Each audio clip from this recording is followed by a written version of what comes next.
جنگ آزادی کی تحریکات اور علماء کا کردار شہر ویر پورٹ اور علماء کا کردار معظم برطانیہ نے لندن پارلیمنٹ میں اعلان، بلکہ ایران آزادی کا طالب کرتا ہے تو ایک دستور مرتب کر کے پیش کرے۔ ہم اس دستور کو منظور کر کے ان کی مرضی کے موافق حکومت بنا لینے کا موقع فراہم کریں گے۔ اس پیج کے جواب میں موتی لال نہرو کی سرکردگی میں ایک کمیٹی بنائی گئی۔ اسی دستوری مردے کو مہرور پورٹ کے نام سے یاد کرتے ہیں۔ اس کمیٹی کی سرکردگی میں ہندوستان کے دستور کے لیے ایک مسودہ تیار کیا گیا تھا، لیکن اس مسودے میں بعض دفعات مذہبی امور میں دخل انداز میں نیز ناز بات یہ تھی کہ کامل آزادی سے اعتراض کرتے ہوئے حکومت برطانیہ کے زیر میں رہ کر آئین مراعات حاصل کرنے کا مشورہ دیا گیا تھا۔ اس بنا پر جمعیتہ علماء ہند نے اس کی مخالفت کی اور کانگریس کا تعاون بالکل نہیں کیا۔ دوسری تنظیموں کی شدید مخالفت کی وجہ سے مارچ 31 وگیر کو گرفتار کر کے میر تو جیل میں رکھا گیا۔ جمعیہ علماء اعظم برطانیہ کلیمنٹ انٹلی نے دارالعوام میں 5 مارچ سند اور کانگریس تحریک آزادی کے سلسلے میں 1936 حمزہ کو ہندوستان ایک کمنٹ مشن بھیجنے کا اعلان کیا۔ حکومت کی آگاہ میں تمام جرموں میں ملوث تھی، اس لیے تاکہ وہ آزادی کے متعلق تجویز پیش کرے۔ جمعیہ علماء ہند کے رہنماؤں میں اکثر اصول نافرمانی 24 مارچ 1946 کو برطانوی ممبران کمنٹ پر مشتمل 3 نظری وفد کیبنٹ مشن کی دلی پہنچا۔ یہ کیبنٹ مشن ہندوستان کے تمام فرقوں اور جماعتوں سے ملاقات و مذاکرات کے بعد اس نتیجے پر پہنچا کہ ہندوستان میں فرقہ وارانہ کشیدگی کا اصل سبب ایک متحد ہندوستان بنام پاکستان تھا۔ مسلم لیگ کے علاوہ تمام جماعتیں متحد ہندوستان کی حامی تھیں۔ اس کیبنٹ نے تمام پہلوؤں پر 1938 کو ناکام و نامراد برطانیہ واپس چلا گیا میں سلاخوں کے پیچھے بند کیے تھے۔ 1931-1932 کی تحریک سول نافرمانی میں جمعیہ علماء ہند نے بھرپور ساتھ دیا اور مفتی کفایت اللہ ولوے نے ڈکٹیٹر کی حیثیت سے 1 لاکھ افراد کے جلوس کی قیادت کرتے ہوئے دہلی کے آزاد پارک میں گرفتاری پیش کی اور 8 اردن جیل میں رہے۔ ایک اندازے کے مطابق فرحان بار دیگوی جنگ آزادی کی تحریکات کا دور دورہ چل رہا تھا اور ہر محب وطن غیر ملکی سوداگروں اور ایسٹ انڈیا پنی کے علم و جور سے پریشان شخص علم بغاوت بلند کیسے ہوئے اور برائے حصول آزادی جام شہادت نوش کرنے کے لیے ہماتن تیار تھا۔ حصول آزادی کے لیے تمام کوششیں کی جاری میں تحریک ریشمی رومال، تحریک خلافت، ترک مولات کے قاوی وغیرہ کے ذریعے تمام ہندوستانی بالخصوص علماء آزادی بیا لیے برسر پیکار تھے۔ نیز پورے ملک کے سیاست دان اور مجاہد سان آزادی حصول آزادی کا مطالبہ کر مگر ابتدا میں وہ جزوی تقریباً 9000 افراد اس تحریک کے دوران گرفتار کیے غور کرنے کے بعد تجاویز پیش کی گئی، جن میں 22.5 بازار سلمان تھے۔ گاندھی ارون پیکٹ کے تحت سول نافرمانی اور ستیہ گروئی تحریک ماضی طور پر ختم کر دی گئی اور تمام سیاسی قیدی رہا کے دیے گئے، لیکن مولانا حفظ الرحمان سیوہاروی کو نہیں میں عارضی حکومت کی تشکیل عمل میں آئی چھوڑا گیا۔ وعدہ خلافی کی بنا پر 1932 حمزہ میں کانگریس اور جمعیتہ علماء ہند دونوں نے ستیہ گرہ اور سول نافرمانی کا۔ اس کے بعد کانگریس نے اپنے اجلاس لاہور منعقدہ دوبارہ آغاز کر دیا۔ بھارت چھوڑ واؤ تحریک اگست 38 ہندوستان کو سونپ دے گا۔ 29 جون 1946 کی کیبنٹ مشن ہندوستان سے واپس پر گیا۔ جولائی 1936 میں دستور ساز اسمبلی کے انتخابات عمل میں آئے۔ 12 ستمبر 1936 حمزہ کو جواہر لال نہرو کی قیادت 20 فروری 1947 کو برطانوی وزیراعظم سیمنٹ انٹیلی نے اعلان کیا کہ برطانیہ جون 1948 تک بھی اختیارات آزادی اور حصول حقوق کے لیے کوشاں تھے۔ درمیان 1927 حمزہ میں ہندوستانی عوام اور مجاہد بین کے آزادی ہند کے مطالبات کے نتیجے میں برطانیہ کی طرف سے ہندوستان کے لیے ایک اینٹی ٹیشن مقرر کیا گیا۔ मज़कूरा बाला मिशन के चेयरमैन सर जॉन सामन थे, इसलिए उमूमन उसे साइमन कमीशन कहते हैं।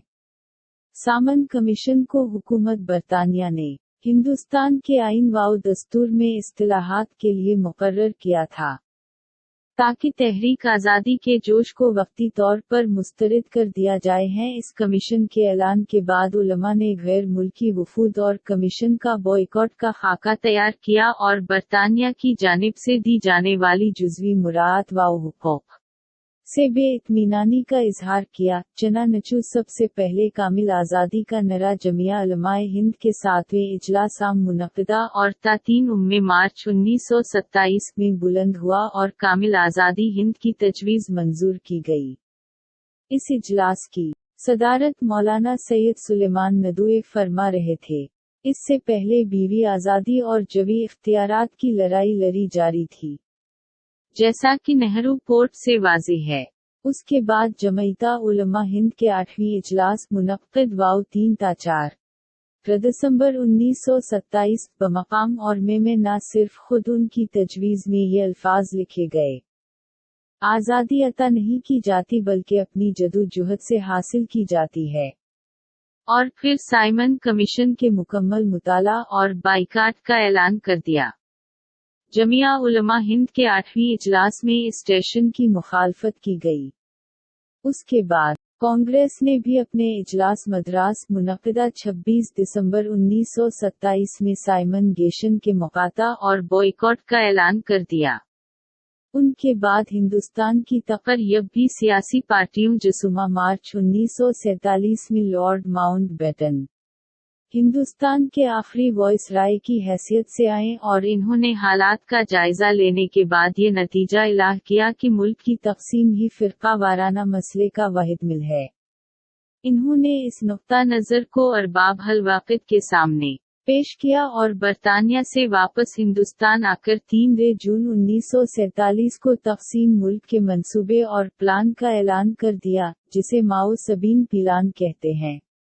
इस प्लान की कांग्रेस के मुस्लिम मेंबरान ने जबरदस्त मुखालफत की, मगर कानगर में ने इस चांद को मंजूर कर लिया। नीज इस प्लान की ताईद मोहम्मद अली जनाह, पंडित जवाहरलाल नेहरू व सरदार बलदयूनको ने की। 4 जून 1947 को कॉन्स्टिट्यूशन हाउस भी वही में कांग्रेस की वर्किंग कमेटी का इजलास हुआ। इस इजलास में तकरीबन 600 अरकान थे और विलिप पन्त वजीर अटली उत्तर प्रदेश ने छुट्टी के सामने तक़सीम हिंद की तजवीज़ पेश की और उस तजवीज़ पर कांग्रेस ने महरतला बहुत सबत कर दी। तक़सीम हिंद की तजवीज़ की मुखालफत सिर्फ मौलाना हिफ्ज़ अर्रहमान सेवहारवी ने की। जुलाई 1947 में बरतानवी पार्लियामेंट ने कानून आज़ादी हनट पास कर दिया और 5 अगस्त 1947 की दरमियानी शब में मुल्क हिंदुस्तान आज़ाद हो गया और 14 अगस्त 1947 को दुनिया के नक्शे पर दिसंबर 1931 में मरूए आज़ादी की मुखालफत करते 1932 को महाथा 5 चीने आल इंटेल या कांग्रेस की दौरकनक कमेटी के इजलास मुनक़दा गोलियार लैनिक मैदान मबनी, जिसकी सदारत मौलाना अब्बू उल कलाम आज़ाद फरमा रहे थे, में अपने करीबी और इस वक्त के नबी के मेरा दोस्त महर अली की तजवीज़ पर भारत छोड़ो और करो या मरो का नारा दिया। पीर कांग्रेस की इस भारत छोड़ वाव तहरीक की ताईद जमियत उलमा हिंद की मजलिस आमिला ने भी कर दी। बाद में इस नारे हुए कामिल आज़ादी की तजवीज़ मंजूर कर ली। 1929 हमज़ा में कांग्रेस ने अपनी सत्याग्रह का दोबारा आगाज किया और आज़ादी के मुतालबा को लेकर खिलाफ कानून नमक साजी की तहरीक शुरू की। हुकूमत ने उस वक्त नमक साजी पर पाबंदी आयद कर दी थी। इस हुक्म की खिलाफ वर्जी को सत्याग्रह की बुनियाद बनाया गया, चुनांचे अलमाए देवबंद में है। मौलाना हिफ्ज़ अर्रहमान सैयद हारवी वाजिबील गुजरात से मिलकर डालदीप पहुंचे और नमक सत्याग्रह में हिस्सा लिया और गिरफ्तार हुए। इस सत्याग्रह में मौलाना मोहम्मद मियां दीवबंदी और मौलाना फ़ख्रुद्दीन अहमद मुराद आबादी वगैरह भी थे। इसके अलावा जमिया उलमा हिंद के दर्जनों अराकीन दौरान तहरीक गिरफ्तार हुए और अताब की किश्ती में सवार किए गए। इसमें मौलाना मुफ्ती किफ़ायत अल्लाह दावा भी थे। अरमनी 130 को जमिया उलमाए हिंद का अब इस मरतबह तला मुरादाबाद में हुआ, जिसमें तर्क मवालात और अदम ताउन की तजवीज़, सूल नाफरमानी की तजदीद की गई और कांग्रेस की तहरीक सूल नाफरमानी से ताउन करने की तजवीज़ पास हुई।